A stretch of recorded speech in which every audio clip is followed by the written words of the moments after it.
नमस्कार मित्रों, मेरा नाम है आदित्य। आप देख रहे हैं एडवोकेट आदित्य यूट्यूब चैनल। चर्चा जजमेंट्स की प्रोग्राम का ये मैं 10वां पार्ट बना रहा हूं और अपने इस प्रोग्राम में मैं आपको हाई कोर्ट और सुप्रीम कोर्ट के जो भी मैट्रिमोनियल केस से संबंधित जजमेंट्स आते हैं उनके बारे में बताता हूं कि अगर आपका भी वैसा ही सेम मामला है तो आप इन जजमेंट्स को अपने केस में लगा के फ़ायदा ले सकें।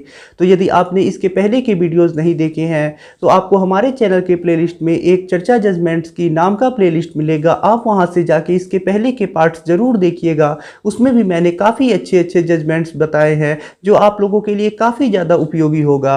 आज के जिस जजमेंट के बारे में मैं आपको बताने वाला हूं वो आईपीसी की धारा 498 ए से संबंधित है, जिसे माननीय सर्वोच्च न्यायालय के द्वारा राजीव कुमार वर्सेस उत्तर प्रदेश सरकार के केस में दिया गया था। इस केस में कुछ ऐसा मामला है कि पत्नी अपने पति के ऊपर 498 ए का केस की होती है। कुछ दिन केस लड़ने के बाद पति और पत्नी में समझौता हो जाता है और दोनों ये विचार बना लेते हैं कि अब दोनों को साथ नहीं रहना है और डिवोर्स लेके अलग अलग होना है। जो भी उनके केस चल रहे हैं उसे समाप्त करके वो दोनों अलग अलग हो जाएंगे।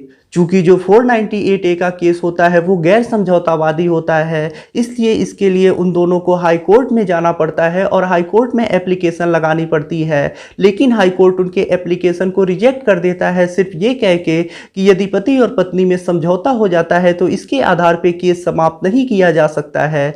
उसके बाद जो पति पत्नी है वो सर्वोच्च न्यायालय जाते हैं और वहां पे अपील करते हैं। वहां से जो सर्वोच्च न्यायालय है वो केस का विचारण करता है, बारीकियों को देखता है और उसके बाद ये कहता है कि यदि पति और पत्नी में समझौता हो जा रहा है, दोनों ने अपनी अपनी नियम शर्तें बना ली हैं कि उन्हें क्या करना है और ऐसे में वे दोनों केस को समाप्त करना चाहते हैं, केस नहीं लड़ना चाहते हैं, अलग होना चाहते हैं या साथ रहना चाहते हैं, यानी समझौता हो जाता है, तो इसके आधार पर न्यायहित में ये आवश्यक है कि उनके मुकदमे को समाप्त कर दिया जाए और पति के ऊपर जो 498 ए का केस चल रहा होता है उसे सर्वोच्च न्यायालय समाप्त कर देता है। यानी अब आप लोगों के लिए एक बहुत बड़ी दिक्कत समाप्त हो जाएगी। आप लोग भी ऐसा सोचते हैं कि अगर आपकी पत्नी ने 498 ए का केस किया है तो उसमें समझौता कैसे होगा।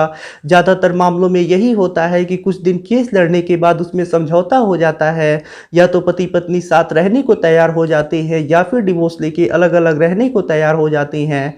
लेकिन जानते ही हैं आप कि जो 498 ए का केस होता है वो गैर समझौतावादी होता है, इसमें इतना आसानी से समझौता नहीं हो पाता है। तो ऐसे में कैसे समझौता होगा।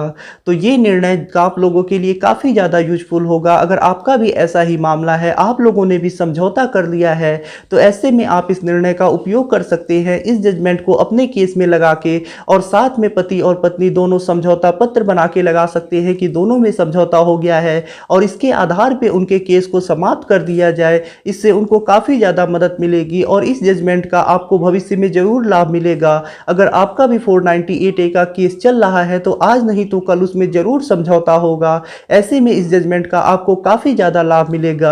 इस जजमेंट का लिंक आपको डिस्क्रिप्शन में मिल जाएगा। आप वहां से जाके इस जजमेंट को देख सकते हैं और साथ ही साथ डाउनलोड भी कर सकते हैं और अपने केस में यूज भी कर सकते हैं।